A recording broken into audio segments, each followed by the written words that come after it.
हाय, आप लोगों का मेरे चैनल में स्वागत है। मुझे आप में से किसी ने मूर्तिकला टॉपिक पर वीडियो बनाने के लिए कहा था। ये टॉपिक मुझे भी बहुत पसंद है। आज मैं उसी टॉपिक पर बातें करूंगी। इससे पहले भी एक वीडियो में मूर्तिकला पर बना चुकी हूँ, जैसे मैं आपको नोट्स दिखा रही हूँ, जिस वीडियो में मैंने आपसे उनके माध्यम और तकनीकी के बारे में चर्चा की थी कि टेराकोटा माध्यम होता है, ब्रॉन्ज कास्टिंग होती है, मोम से मूर्तियां बनती हैं, बहुत सारे सीमेंट से बनती हैं। इन टॉपिक्स में मैंने लास्ट टाइम बात की थी। लेकिन आज मूर्तिकला से ही रिलेटेड टॉपिक पर मैं कुछ और बातें करूंगी। इस वीडियो में आपसे मैं कुछ क्वेश्चंस भी पुट अप करूंगी जिनके आंसर आपको देने हैं। तो चलिए स्टार्ट करते हैं मूर्तिकला टॉपिक। आज मैंने मूर्तिकला पर कोई भी नोट्स नहीं बनाए हैं क्योंकि बहुत इंटरेस्टिंग टॉपिक है और शायद मुझे फील नहीं हुआ कि नोट्स बनाने की नीड है, क्योंकि ये सुनने से ही बहुत इंटरेस्टिंग टॉपिक लगता है और लर्न भी हो जाता है। अगर आपको नोट्स की नीड है तो मुझे बता दें, राइट? तो चलिए स्टार्ट करते हैं मूर्तिकला। मूर्तिकला क्या होती है? एज आई टोल्ड यू, मूर्तिकला को हम शिल्प कला के नाम से जानते हैं और मूर्तिकला वह कला का वह भाग होती है जो त्रिआयामी होती है, राइट? त्रिआयामी जिसमें हमें लंबाई, चौड़ाई और गहराई तीनों मिलते हैं, वही तो त्रिआयामी होता है और वही मूर्तिकला होती है। आजकल जब हम मूवीज देखने जाते हैं तो हमें 3D मूवीज का बहुत चलन हो रहा है। जो इंग्लिश मूवीज आती हैं, मोस्टली इंग्लिश मूवीज ही आती हैं और हम 3D मूवीज देखने जाते हैं, जिसमें हम गॉगल लगाते हैं, 3D गॉगल जिसे हम बोलते हैं। आज हम उसी के बारे में बात करते हैं, थोड़ा सा हम उसके बारे में जानते हैं कि ये 3D that means three dimensional, that means त्रिआयामी। इसमें तीसरा आयाम जोड़ने की जो आवश्यकता होती है वो होती है गहराई। इसमें क्या करते हैं कि 90 डिग्री पर दो कैमरों का एक साथ प्रयोग किया जाता है और उसके साथ मिरर का भी प्रयोग करते हैं। जब हम 3D मूवीज देखते हैं तो हम 3D गॉगल लगाते हैं और अगर विदाउट गॉगल हम मूवी को देखते हैं तो हमें एक ही पिक्चर के दो पिक्चर नजर आती हैं, और जब हम गॉगल लगाकर देखते हैं तो वही दो पिक्चर हमें एक पिक्चर में कन्वर्ट हो जाती हैं और एक पिक्चर में ही फील होने लगती हैं। तो यही तो मूवी 3D मूवी होती है। अब इन 3D मूवीज के प्रक्रिया को पेटेंट कराया था ब्रिटिश फिल्मों के पुरोधा विलियम ग्रीन ने। अभी मैं थोड़े दिनों की पहले की बात है कि मैं न्यूज़ में पढ़ रही थी कि एक निर्माता निर्देशक हैं जिन्होंने एक ऐसी टेक्निक का पेटेंट कराया है जिसमें 3D मूवी तो आप देखेंगे लेकिन उसमें गॉगल की आपको जरूरत नहीं होगी। ऐसी प्रक्रिया का उन्होंने पेटेंट कराया है अभी थोड़े दिन पहले। इंडिया में छोटा चेतन पहली बनी हुई 3D मूवी है जो 1984 में बनी और 1998 में रिलीज हुई। 1984 में बनी लेकिन 1998 में रिलीज हुई। ये भी तो थ्री डायमेंशनल है। देखिए, हम सब जानते हैं कि किसी भी मूर्ति को बनाने के लिए बहुत सारी मटेरियल की जरूरत होती है। जैसे मैंने आपको बहुत सारी टेक्निक्स की जरूरत होती है, जैसे मैंने आपको लास्ट वीडियो में बताया था। अब मुझे यहाँ जैसे याद आता है कि मोहनजोदड़ो में हमने पढ़ा था एक नर्तकी मिली थी। वो जो तांबे की नर्तकी थी, उस मूर्ति को बनाने के लिए मधुचिस्ट शैली यानी मच्छिस्ट शैली, कहीं मधुचिस्ट पढ़ेंगे आप कहीं मच्छिस्ट पढ़ेंगे तो कंफ्यूज मत होइएगा, कि इस शैली का प्रयोग किया गया था। इसमें क्या होता है कि हमने पहले भी हम वीडियो में बात कर चुके हैं कि मोम की मूर्ति बनाकर उसके ऊपर मिट्टी का लेप लगा देते हैं और फिर जो जिसकी हमें बनानी होती है उसको पिघलाकर उस माध्यम को, या हम बोले कि किसी मटेरियल को पिघलाकर, कांसा है, तांबा है, पिघलाकर उस मोम वाले पोर्शन में भर देते हैं और सबको तोड़कर हम मूर्ति प्राप्त करते हैं। तो यही टेक्निक होती है। इसी टेक्निक से बनाई थी ये तांबे की नर्तकी, जो इतनी सुंदर नहीं लगती है देखने में। दैट मीन सांचे से बनाई जाती हैं, राइट? मोहनजादड़ो से हमें काफी मृण मूर्तियां मिली हैं, बर्तन मिले हैं, मुद्राएं मिली हैं और अगर हम सिंधु घाटी से बात करें तो हमें ताम्र मुद्राएं प्राप्त हुई हैं जिनको विद्वानों ने तावीज के नाम से पुकारा है। अगर हम बात करते हैं, उससे थोड़ा सा आगे बढ़ते हैं, तो हम बात करते हैं मौर्य काल की, गुप्त काल की, शंगु सातवाहन काल की, इक्ष्वाकु युगीन काल की, या कुषाण काल की, गांधार, ऐसे ये सारे काल हुए हैं जिनमें मूर्ति कला का भरपूर विकास हुआ है। अब सबसे पहले अगर हम गुप्त काल की अगर हम बात करें, कि गुप्त काल एक ऐसा काल था जिसमें वास्तुकला एक अनिवार्य विषय बन गई थी। इस काल में बहुत सारे मंदिरों का विकास हुआ, निर्माण हुआ। इसीलिए इस कला को ऊंचाइयों को यानी चरमोत्कर्ष यानी ऊंचाइयों को छूने वाला काल भी कहा जाता है। और गुप्त काल के जो शासक थे वो वैष्णव धर्म के अनुयायी थे। अगर शायद मैं आपको गुप्त काल के शासक के नाम बताऊं तो शायद आपको कुछ चीजें याद आ जाएं। जैसे समुद्रगुप्त थे, चंद्रगुप्त द्वितीय थे, स्कंदगुप्त थे, ये गुप्त काल के शासक थे। गुप्त काल में मथुरा को केंद्र मानकर महात्मा बुद्ध, हिंदू देवताओं, जैन धर्म से संबंधित मूर्तियों का अंकन हुआ है। बहुत सुंदर सुंदर मूर्तियां वहां बनी हैं जो लाल बलुआ पत्थर से बनी हैं। कुषाण कला, या हम अब जैसे क्योंकि मथुरा में मूर्तियों का निर्माण हुआ तो इसका केंद्र बन गया मथुरा, तो इसको हम मथुरा कला भी कहते हैं। मथुरा में हम जानते हैं कि लाल बलुआ पत्थर से मूर्तियों का निर्माण हुआ। कुषाण काल में भी लाल बलुआ पत्थर से मूर्तियों का निर्माण हुआ है। क्यों?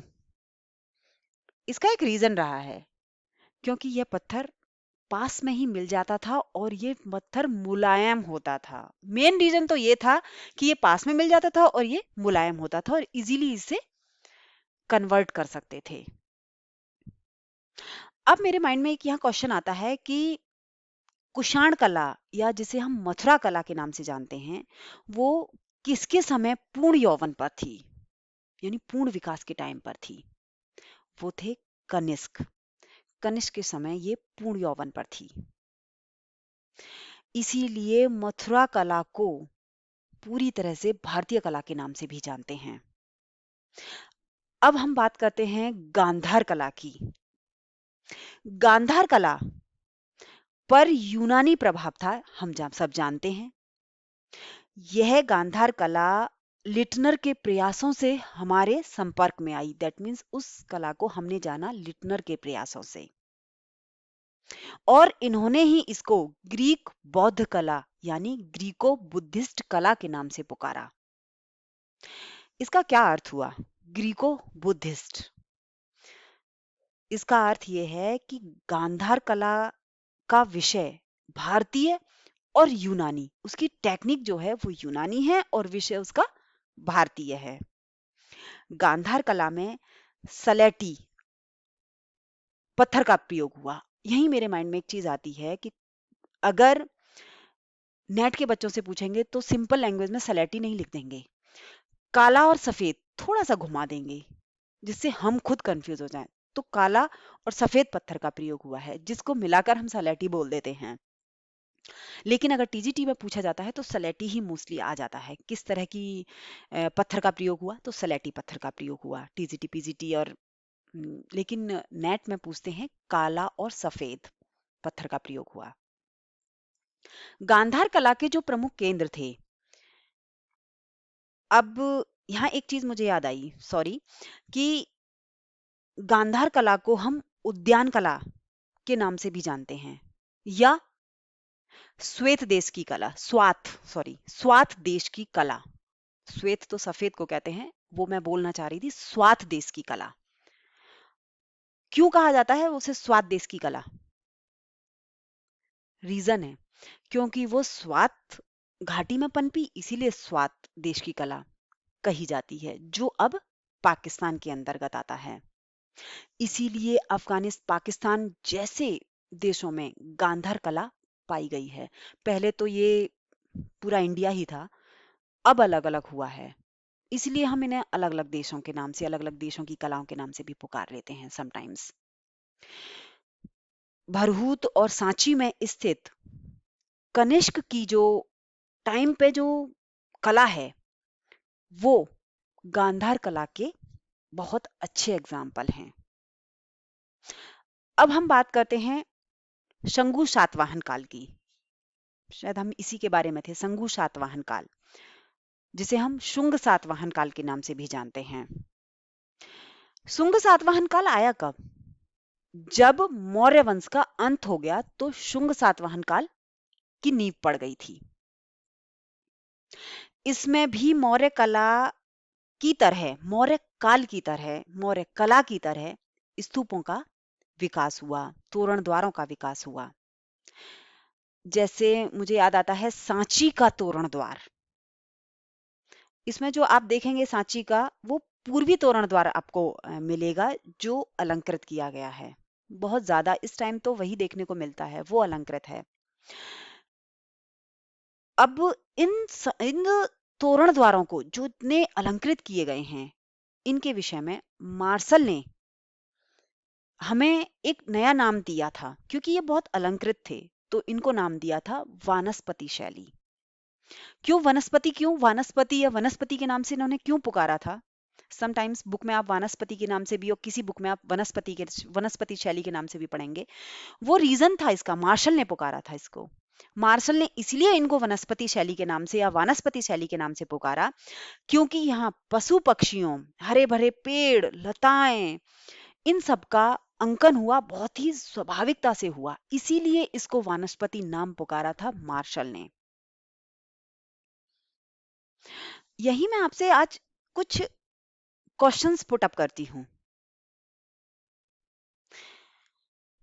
जिनका आप लोग मुझे कमेंट बॉक्स में कमेंट करके बता सकते हैं। जैसे जो टॉपिक मैंने पढ़ाया, सिर्फ उसी से रिलेटेड क्वेश्चंस पुट अप करूंगी और बाहर से नहीं करूंगी। अभी आज ऐसे ही मेरे माइंड में आया कि आज मैं आपसे कुछ क्वेश्चंस पुट अप करती हूँ। सबसे पहला है कि गांधार कला का विषय भारतीय क्यों था? सबसे पहले ये क्वेश्चंस है। ऐसे में कुछ क्वेश्चंस हैं जिनके आंसर मैं आपसे लेना चाहती हूँ, और आप मुझे बताएंगे कि सबसे पहला क्वेश्चन क्या था, कि गांधार कला का विषय भारतीय क्यों था।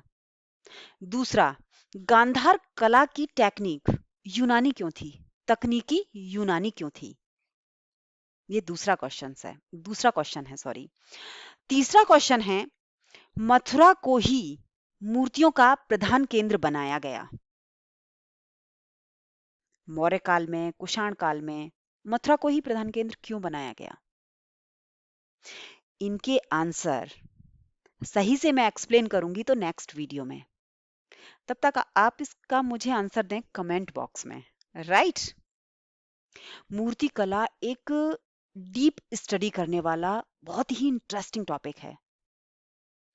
मैं खुद भी इसका सॉल्यूशन ढूंढ रही हूँ कि कैसे मैं आपको इसको ज्यादा से ज्यादा डीप स्टडी करा सकूं। मैं खुद ही बहुत टाइम से सोच रही हूँ कि मैं आपको इसमें और ज्यादा डीप स्टडी, मूर्ति कला या किसी भी जो जितने कला के टॉपिक्स हैं या पश्चिमी कला है, कैसे मैं ज्यादा आपको डीप स्टडी करा सकूं, जिससे नेट एग्जाम या कोई भी एग्जाम है, आजकल तो टीजीटी भी थोड़ा ट्रिकी आ रहा है, पीजीटी भी ट्रिकी आ रहा है, तो इन सब एग्जाम्स को आप क्लियर कर सकें। एक और मैं आपको खुशखबरी देना चाहती हूँ कि टीजीटी में इस साल इंटरव्यू हो रहे हैं। नेक्स्ट टाइम से शायद इनके इंटरव्यू नहीं होंगे, सिर्फ पीजीटी में इंटरव्यू हुआ करेंगे, लेकिन थोड़ा एग्जाम ट्रिकी हो जाएगा। ओके? तो अगर आपको कुछ समझ में सजेशन आता है, आप मुझे कुछ सजेस्ट कर सकते हैं। आपको कुछ समझ में आता है कि किसका ये सजेशन है, मैडम आप हमें डीप स्टडी इस मेथड से करा सकती हैं, तो आप मुझे सजेस्ट कर सकते हैं। बाकी मैं देख रही हूँ कि मैं कैसे आपको डीप स्टडी और ज्यादा डीपली पढ़ा सकती हूँ। ओके? तो मैं इन क्वेश्चंस के बारे में और थोड़ी सी मूर्ति कला के बारे में जितना पॉसिबल हो पाएगा मैं चर्चा करूंगी आपसे। तो thank you for watching my video and keep studying.